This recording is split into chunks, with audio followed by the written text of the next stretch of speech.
Human ప్యాపిలోవైరస్ vaccination HPV vaccination 2026 ఫిబ్రవరి 28వ తారీఖున ఈ HPV vaccination కార్యక్రమాన్ని ప్రధానమంత్రి నరేంద్ర మోదీ రాజస్థాన్లోని అజ్మీర్లో ప్రారంభించిండు. 9 నుంచి 14 ఏళ్ల లోపు వయసున్న బాలికలకి ఈ హెచ్పివి వ్యాక్సిన్ని ఖచ్చితంగా వేయించాలి అని చెప్పి భారత ఆరోగ్య శాఖ ఆదేశాలు జారీ చేసింది.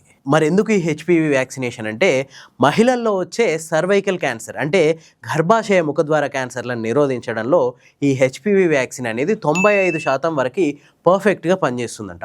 సో భారతదేశంలో ఎవ్రీ ఇయర్ 80,000 మందికి పైగా మహిళలు ఈ గర్భాశయ ముఖద్వార క్యాన్సర్ల బారిన పడుతున్నారు. ఇందులో 42,000 మంది ఎవ్రీ ఇయర్ చచ్చిపోతున్నారు ఈ గర్భాశయ ముఖద్వార క్యాన్సర్ల వల్ల. సో ఈ నేపథ్యంలో పరిస్థితి ఇంత సీరియస్గా ఉంది కాబట్టి మహిళలు అంటే కౌమార దశలో ఉన్న మహిళలు అంటే 9 నుంచి 14 ఏళ్ల లోపు ఉన్న బాలికలకి ఈ సర్వైకల్ క్యాన్సర్ హెచ్పివి హ్యూమన్ ప్యాపిలోవైరస్ అనే ఒక వ్యాక్సినేషన్ ఇవ్వడం వల్ల గర్భాశయ ముఖద్వార క్యాన్సర్లకి 95% వరకు అడ్డుకట్టబడే అవకాశం ఉంది.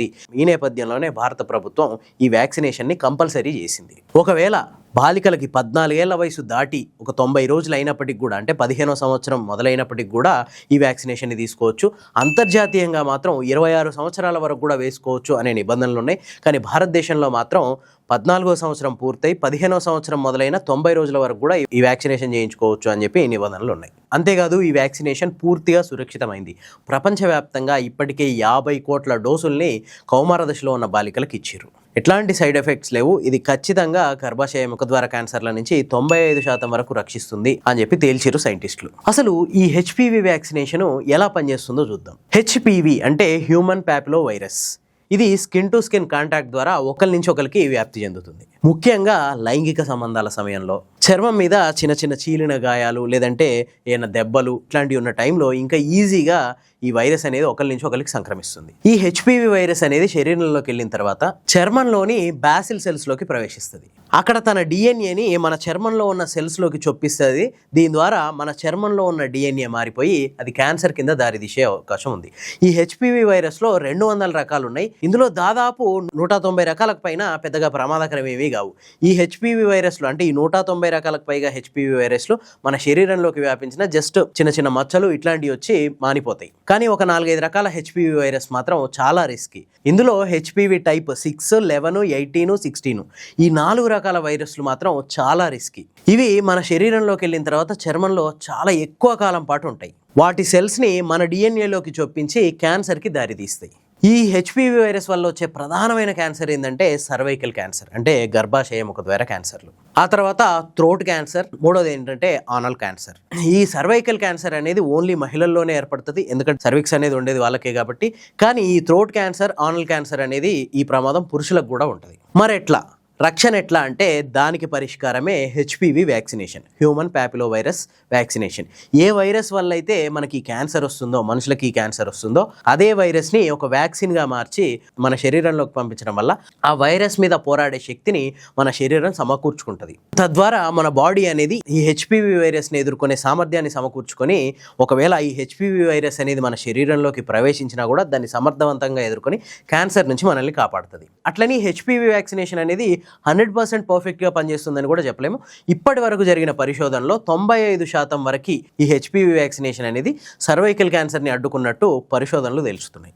అయితే ఇప్పటి వరకు మన భారతదేశ ప్రభుత్వం ఈ హెచ్పివి వ్యాక్సినేషన్ అనేది ఓన్లీ కౌమార దశలో ఉన్న బాలికలకు మాత్రమే నిర్దేశించింది. అంటే 9 నుంచి 15 ఏళ్ల లోపు ఉన్న బాలికలకు మాత్రమే ఈ హెచ్పివి వ్యాక్సినేషన్ వేయించాలని చెప్పి ఆదేశాలు వచ్చినాయి. కానీ ఇది అమ్మాయిలతో పాటు అబ్బాయిలకు కూడా ఇంపార్టెంట్.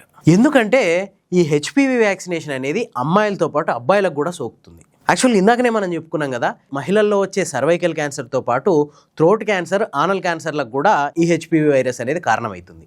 సో సర్వైకల్ క్యాన్సర్ అనేది ఓన్లీ మహిళల్లో వచ్చే అవకాశం ఉన్న ఈ థ్రోట్ క్యాన్సర్ అట్లాగే ఆనల్ క్యాన్సర్ ఈ 2 పురుషుల్లో కూడా వచ్చే అవకాశం ఉంది. సో ఈ నేపథ్యంలోనే ఈ హెచ్పివి వ్యాక్సినేషన్ అనేది అబ్బాయిలకు కూడా ఇంపార్టెంట్. అంతేకాదు ఇంకో విషయం ఏంటంటే ఈ వైరస్ వ్యాప్తిని కూడా అడ్డుకుంటుంది ఈ హెచ్పివి వ్యాక్సినేషన్. ఎందుకంటే ఒక పురుషుడికి గనక హెచ్పివి వైరస్ ఉంటే దాన్ని ఇంకొక స్త్రీకి అంటించే అవకాశం ఉంది. కానీ ఆ పురుషుడు కూడా ఆ హెచ్పివి వ్యాక్సినేషన్ని తీసుకుంటే అతని శరీరంలోకి ఈ హెచ్పివి వైరస్ ఎంటర్ కాగానే అది చచ్చిపోతుంది. సో అతను మరొక స్త్రీకి ఈ వైరస్ని అంటించడానికి అవకాశం ఉండదు. సో ఇట్లా ఈ హెచ్పివి వైరస్ వ్యాప్తి అనేది తగ్గిపోతుంది, తద్వారా కేసులు తగ్గే అవకాశం ఉంది. సో ఈ హెచ్పివి వ్యాక్సినేషన్ అనేది అమ్మాయిలతో పాటు అబ్బాయిలకు కూడా ఇంపార్టెంటే. అంటే ఇది ఒక కమ్యూనిటీ ప్రొటెక్షన్ లాగా పనిచేస్తుంది అనమాట. సింపుల్గా చెప్పుకోవాలంటే ఈ హెచ్పివి వ్యాక్సినేషన్ అనేది అమ్మాయిల్లో అయితే సర్వైకల్ క్యాన్సర్ ప్రమాదాన్ని తగ్గిస్తుంది, అబ్బాయిల్లో అయితే ఈ థ్రోట్ అండ్ ఆనల్ క్యాన్సర్ల ప్రమాదాన్ని తగ్గిస్తుంది. కానీ ప్రస్తుతానికి భారతదేశంలో ఈ వ్యాక్సినేషన్ ఓన్లీ 9 నుంచి 14 సంవత్సరాల మధ్యలో ఉన్న అమ్మాయిలకే నిర్దేశించబడింది. ఖచ్చితంగా ప్రతి తల్లిదండ్రులు ఎట్లాంటి అనుమానాలు లేకుండా ఈ వ్యాక్సినేషన్ని వాళ్ళ అమ్మాయిలకు ఖచ్చితంగా ఇప్పించాలి. ఇది ఎందుకంటే ఆల్రెడీ ప్రపంచవ్యాప్తంగా 50 కోట్ల డోసులు వేసిర్రు అని చెప్పుకున్నాం. ఎక్కడ ఎట్లాంటి ప్రమాదాలు జరగలేదు. ఏమైనా సైడ్ ఎఫెక్ట్స్ వచ్చినా ఇమీడియట్గా వాటికి చర్యలు తీసుకున్నారు. సో అమ్మాయిలు ఉన్న ప్రతి తల్లిదండ్రులు ఈ హెచ్పివి వ్యాక్సినేషన్ని పిల్లలకి వేయించాలి. ఈ వీడియో కనుక మీకు నచ్చితే లైక్ చేయండి, షేర్ చేయండి. ఇలాంటి మరింత మంచి సమాచారం కోసం ది ఫోర్త్ ఎస్టేట్ ఛానల్ని సబ్స్క్రైబ్ చేసుకోండి.